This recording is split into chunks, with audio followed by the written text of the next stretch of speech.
Welcome back guys. आज के video में आपका स्वागत है और मैं पीयूष गोयल। और आज हम देखने वाले हैं एडवांस टैक्स के बारे में। एडवांस टैक्स किन लोगों को जो है पे करने की रिक्वायरमेंट है। क्या सभी लोगों को एडवांस टैक्स पे करने की रिक्वायरमेंट है या कुछ स्पेसिफिक लोगों को यहाँ पर एडवांस टैक्स देने की रिक्वायरमेंट है। साथ के साथ क्या ड्यू डेट होती है और इसके अलावा किस तरीके से पे किया जाता है और कितने कितने टाइम ड्यूरेशन के बीच में ये पे किया जाता है, ये हम यहाँ पे देखने वाले हैं। तो सबसे पहले हम देखते हैं कि एडवांस टैक्स बेसिकली उन लोगों पर एप्लीकेबल होता है जिनकी एक फाइनेंशियल ईयर के अंदर ड्यूरिंग द फाइनेंशियल ईयर जो टैक्स अमाउंट है वो 10,000 या उससे ज़्यादा है। ये सेक्शन 208 बताता है इनकम टैक्स एक्ट का। अब हम देखेंगे कि कौन पर्सन जो है लाइबल होता है एडवांस टैक्स को पे करने के लिए। तो यहाँ पर जो है एडवांस टैक्स सभी पर्सन पर एप्लीकेबल होता है, बट कुछ पर्सन पर एप्लीकेबल नहीं होता है अगर वो ये दो कंडीशन सेटिस्फाई कर दे।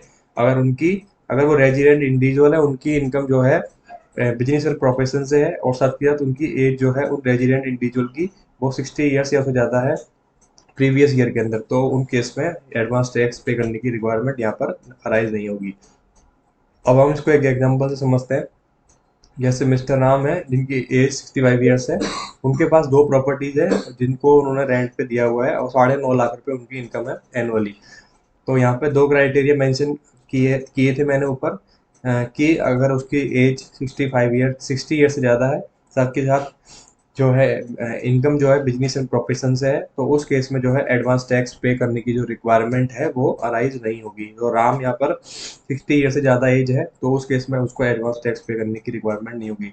अब हम देखेंगे कि एडवांस टैक्स को किस तरीके से कैलकुलेट किया जाता है। एडवांस टैक्स को कैलकुलेट करने के लिए जितने भी सोर्सेज से आपकी इनकम है एक्सपेक्टेड, तो उसको हमें क्या है ग्रोस अप करना होता है यहाँ पे, और उसी के बेसिस पे हमें ये एडवांस टैक्स पे करना होता है। साथ के साथ जो डिडक्शंस है वो यहाँ पे हमें रिड्यूस करनी होती है। जिस तरीके से एक सिंपल हम आईटीआर भरते हैं उसी तरीके से क्या है यहाँ पर हमको एडवांस टैक्स से निकालना होता है।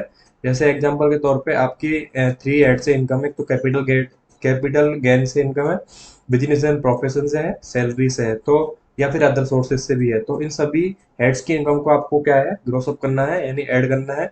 और साथ ही साथ जो भी आपने इन्वेस्टमेंट वगैरह कर रखे हैं उनको यहाँ पे लेस करना है। तो यहाँ पर एक एक अप्रोक्स अमाउंट आ जाएगा, उसके अकॉर्डिंग क्या है आप यहाँ पे एडवांस टैक्स पे कर सकते हैं। ठीक है गाइस। और एडवांस टैक्स जब भी पे करना है, मैंने आपको बताया कि आपकी gross tax liability during the financial year 10,000 से ज़्यादा की आ रही है तभी आपको पे करना है। अब हम देखते हैं कि एडवांस टैक्स को पे करने की ड्यू डेट्स क्या क्या है। तो एडवांस टैक्स साल में 4 बार जमा होता है। एक जून, एक डेट आती है 15 जून, एक आती है 15 सितंबर, एक आती है 15 दिसंबर और एक आती है अपनी 15 मार्च। तो इन ड्यू डेट्स पे हमको ये पे करना होता है और इसके अंदर लिमिट भी बताई गई है कि कितने कितना यहाँ पर डिपॉजिट करना होता है। ठीक है गाइस। तो अब देखेंगे हाउ टू पे एडवांस टैक्स। अब हाउ टू पे एडवांस टैक्स का मीनिंग ये है कि आप नेट बैंकिंग से भी कर सकते हैं और साथ के साथ आप चालान के थ्रू भी कर सकते हैं। और आपको कोई भी डाउट आए तो हमारे जो स्क्रीन पे नंबर चल रहे हैं उस पर आपसे कम्युनिकेट कर सकते हैं। Thank you.